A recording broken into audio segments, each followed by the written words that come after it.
কষ্ট হয়, বিপদ হয়, তখন সে সবর করে, ধৈর্য ধারণ করে, আল্লাহর ফয়সালাকে মেনে নেয়। এই সবর করার বিনিময়ে আল্লাহ তাআলা জান্নাত দিবেন তাকে। আস-সাবরু সাওয়াবুহু আল জান্নাহ ইন্নামা ইউওয়াফাস সাবিরুনা আজরাহুম বিগাইরি হিসাব। আপনারা কি জানেন কিয়ামতের ময়দানে কোন ঈমানদারকে, কোন মানুষকে আল্লাহ তাআলা কোন হিসাব করে বিনিময় দিবেন না, বিনা হিসাবে দিবেন, যে হিসাব নিকাশ নাই, বিনা হিসাবে ঢেলে দিবেন আল্লাহ তাআলা কাকে জানেন? একমাত্র ব্যক্তি সবরকারী। কোন ব্যক্তি? যে অসুখে সবর করেছে, বিপদ আপদে সবর করেছে, মানুষের কটুকতায় সবর করেছে, অসুখ বিসুখে সবর করেছে, মুসিবতে সবর করেছে, ধৈর্যের পাহাড় হয়েছে, ধৈর্য ধারণ করেছে, সবর করে ঢোক গিলেছে, সবর করে নিজেকে নিয়ন্ত্রণ করেছে, কোনো কষ্টে হাহুতাশ করে নাই, নাশুকুরি করে নাই, আল্লাহর কুফরি করে নাই, গালিগালাজ করে নাই, মুখ খারাপ করে নাই, ভাঙচুর করে নাই, নিজেকে নিয়ন্ত্রণ করতে পারছে, ধৈর্য ধারণ করতে পারছে, ধৈর্যের ঢোক গিলতে পারছে যে ব্যক্তি, এই ব্যক্তি সম্পর্কে আল্লাহ বলেছেন ইন্নামা ইউওয়াফাস সাবিরুনা আজরাহুম বিগাইরি হিসাব। সবরকারীদের বিনিময় আল্লাহ রাব্বুল আলামিন কিয়ামতের ময়দানে কোনো হিসাব নিকেশ করা ছাড়া, তুমি নামাজ কয় ওয়াক্ত পড়ছো, রোজার কতগুলোর সওয়াব পাবা, সুবহানাল্লাহ কতবার পড়ছো, আলহামদুলিল্লাহ কতবার পড়ছো, কয়বার কোরআন খতম দিছো, কয়বার কি ভালো কাজ করছো, এই সমস্ত হিসাব নিকেশ নাই বান্দা। তুমি সারা জীবন সবর করেছো, সব ক্ষেত্রে সবর করেছো, আজকে তোমার দেওয়ার ক্ষেত্রে কোনো হিসাব নিকেশ নাই, বিনা হিসাবে আল্লাহ তাআলা ঢেলে দিবেন। সবরে মেওয়া ফলে। মেওয়া মানে বুঝেন?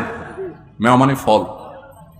সবর যখন মানুষ করে একটা সময় আল্লাহ তাআলা ফল দেন। ভাইরা আমার, পৃথিবীতে একটি মানুষ, ভালো করে শুনে রাখেন, পৃথিবীতে একটি মানুষ দেখাতে পারবেন না যে সবর করে সে ক্ষতিগ্রস্ত হয়েছে। আপনি বলবেন দুনিয়াতে সে বহুত সবর করছে, যতই সবর করছে মানুষ তারপর আরো চাপায়া পড়ছে। আমি বলবো যদি সে আল্লাহর জন্য সবর করে থাকে তো হাতির মতো মরলেও লাগ, বাঁচলেও লাগ, তার এই সবরের বিনিময়ে আল্লাহ তাআলা দিবেন না? দিবেন না? দিবেন। নবী করিম সাল্লাল্লাহু আলাইহি ওয়াসাল্লাম বলেছেন ইন্নামাস সাবরু ইনদাস সাদমাতিল উলা।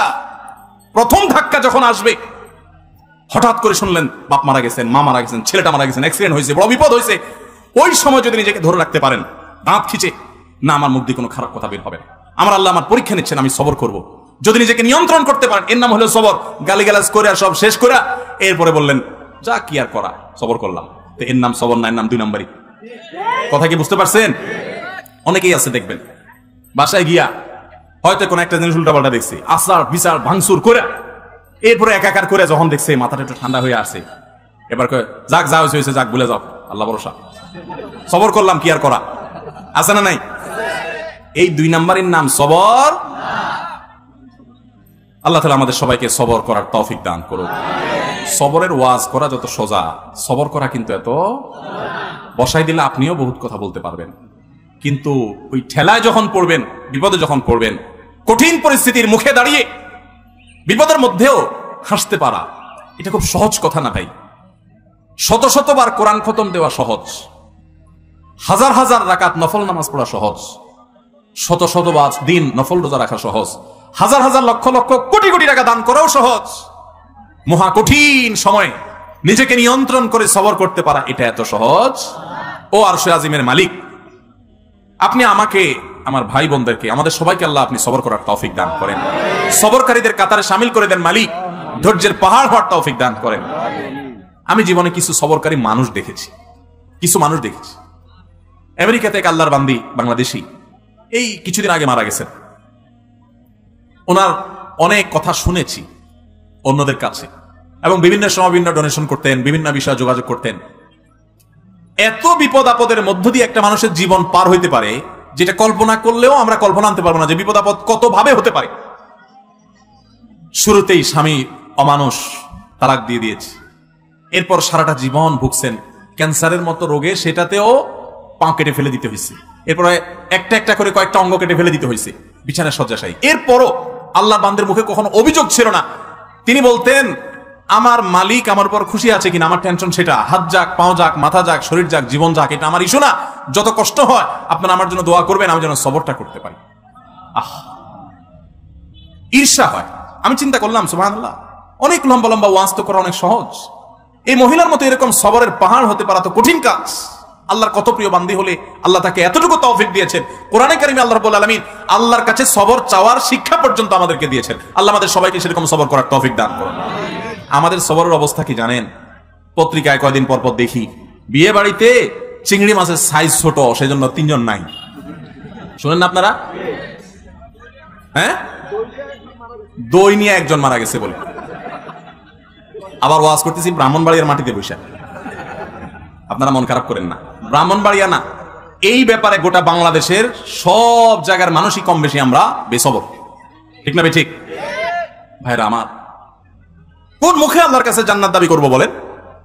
নবীদেরকে জীবন্ত করাত দিয়ে টুকরা করে ফেলা হয়েছে, আগুনে নিক্ষেপ করে ফেলে দেওয়া হয়েছে, একটার পর একটা ভয়াবহ পরীক্ষা নেওয়া হয়েছে। আল্লাহর নবী হওয়ার পর, আল্লাহর রাসূল হওয়ার পর তিলে তিলে তিলে তিলে আল্লাহ তাআলা তাদের পরীক্ষা নিয়েছেন, কষ্ট দিয়েছেন। শুধু তাদের নয়, নবী সাল্লাল্লাহু আলাইহি ওয়াসাল্লাম বলেছেন, ইন্নাল্লাহা ইযা আহাব্বা কওমান ইবতালাহুম, আল্লাহ যখন কোন জাতিকে, কোন সম্প্রদায়কে, কিছু মানুষকে যখন আল্লাহ বড় বেশি ভালোবাসেন, তখন আল্লাহ তাদের পরীক্ষা করেন, তাদের বিপদ দেন, মুসিবত দেন, একটার পর একটা, একটার পর একটা মুসিবত দিতে থাকে, আল্লাহ পরীক্ষা করেন, আল্লাহ বান্দার ঈমানকে পরখ করেন। আমি কিছু মানুষকে দেখেছি, তারা বলেছে, ভাই নামাজ কালাম একসময় পড়তাম না, কই দিনকাল তখন এত খারাপ ছিল না, এখন নামাজ কালাম পড়া ধরছি, হালাল হারাম বাজ বিচার করা ধরছি, সুদ ছেড়ে দিয়েছি, ঘুষ ছেড়ে দিয়েছি, 2 নম্বর পথ ছেড়ে দিয়েছি, এখন দেখি ব্যবসা বাণিজ্য সব দিন দিন নাই হয়ে যেতেছে, সব পায়ের নিচ থেকে মাটি সরে যাচ্ছে। আমি বললাম যে এটাই হলো আল্লাহর পরীক্ষা। আল্লাহর দিকে যখন আসে কেউ, আল্লাহর দিকে আগায়, সে কি আসলেই আগাচ্ছে কিনা, সে কতটা পিওর, তার ভিতর থেকে সে অগ্রসর হয়েছে কিনা, আল্লাহ তাআলা ধাক্কা দিয়ে পরীক্ষা করেন। ভাইরা আমার, চুলের থেকে নুন খসলে আমাদের হাত সামনে চলে আসে, ঠিক না? ঠিক, টোটা সামনে চলে আসে, আমরা হাতা গোছানো শুরু করে দেই। এগুলা কোন ইমানদারের চরিত্র। নবী করিম সাল্লাল্লাহু আলাইহি ওয়াসাল্লাম বলেছে, সাহাবীদের সাথে একবার যাচ্ছিলেন উনি কোথাও, তো এক জায়গায় এরকম জটলা পেকে গেছে, জটলা পাকা দেখে নবী সাল্লাল্লাহু আলাইহি ওয়াসাল্লাম জিজ্ঞাসা করলেন, কি হচ্ছে এখানে? বললেন যে, ইয়া রাসূলুল্লাহ, এখানে কুস্তি চলতেছে, এক বীর, মারাত্মক শক্তি তার সাথে কেউ পারতেছে না, যে আসতেছে একটার পর একটা সবগুলোরে কাট করে ফেলা দিচ্ছে, তার সামনে কেউ পারতেছে। তখন নবী করিম সাল্লাল্লাহু আলাইহি ওয়াসাল্লাম বলেছেন, তোমাদেরকে কি আমি বলে দিব এই লোকটার চাইতে বড় বীর কে? এ তো বাহাদুর খুব, এর চাইতে বড় বীর, এর চাইতে বড় শক্তিশালী মানুষটাকে জানো? সাহাবীরা বলেন, ইয়া রাসূলুল্লাহ, অবশ্যই বলেন, এর চাইতে বড় শক্তিশালী মানুষকে আমরা তো জীবনে দেখি নাই, কে সে? তো নবী সাল্লাল্লাহু আলাইহি ওয়াসাল্লাম বলেছেন, আসো তার সাথে পরিচয় করাই। এই লোকটা যে অনেক বেশি শক্তিশালী, সে অনেক বড় কুস্তিগীর, সে সব মানুষকে কুপকাত করে দিচ্ছে। এর চাইতেও বেশি শক্তিশালী, এর চাইতেও বড় বীর, বড় বাহাদুর হলো সে, যার মাথা যখন চরম রাগান্বিত হয়, মাথা যখন, রক্ত যখন লাল হয়ে গরম হয়ে যায়, মাথা যখন তার হট হয়ে যায়, এই গরম হওয়ার পর, রাগ ওঠার পর, চরম রাগের মধ্যেও যে নিজেকে ধরে রাখতে পারে, কন্ট্রোল করতে পারে, ডিলার মতো ছেড়ে দেয় না রাগ, যেখানে সেখানে যাতা করে পরে বেজ্জত হয় না, মুখ ছোট হয় না, নিজেকে যে নিয়ন্ত্রণ করতে পারে, এই লোকটা হলো এই কুস্তিগীর লোকদের চাইতে বড় বীর। ভাইরা আমার, অনেক লোক আছে দেখবেন রাগের সময় ডাইরেক্ট হয়ে যায়, আছে না? ডাইরেক্ট হওয়া বুঝেন কি? মুখ দিয়ে যা আসে তা ছেড়ে দিস, হাত দিয়ে যা আছে ভেঙে ছেড়ে দিছি। এরপর জিজ্ঞাসা করেন, ভাই এটা কোনো কাজ করলেন? মাথা যখন ঠান্ডা হয় তখন যদি জিজ্ঞাসা করে, ভাই এটা কোনো কাজ করলেন? পাপের বয়সে লোকটা গায়ে হাত দিলেন, এভাবে মুখ খারাপ করলেন, আপনি এটা শিক্ষিত মানুষ ভাই, এভাবে আপনি এই জিনিসটা ভাঙচুর করলেন, জিনিসটা কি ধরছিল ভাই? যখন জিজ্ঞেস করবেন তখন কি বলবে? আর এসব বলো না, মাথা ঠিক আছে না। তো মাথা ঠিক না থাকলে তার নাম কি? তার তো হসপিটালে থাকা উচিত। লজ্জাও হয় না যে সে আবার বলতেছে মাথা ঠিক আছিল না। মাথা ঠিক আছিল না মানে তুমি তো পাগল ছিলে, এটা বলো যে আমি মেন্টাল। ভাইরা আমার, এইরকম মেন্টাল মানুষ আমাদের সমাজে ভরা, ঠিক না? ঠিক, সমাজে ভরা। তো যে ব্যক্তির রাগ আসার পর এটা ধরে রাখতে পারে না, কন্ট্রোল করতে পারে না, ছেড়ে দেয়, যেখানে সেখানে যাতা গড়ায় ফেলা, এই ব্যক্তি হলো এই ডায়রিয়ার রোগীর মতো ডাইরেক্ট হয়ে গেছে, লুজ হয়ে গেছে। এই সমাজে টাইট মানুষ বেশি না লুজ মানুষ বেশি? এখন কি টাইট হবেন না লুজ হবেন?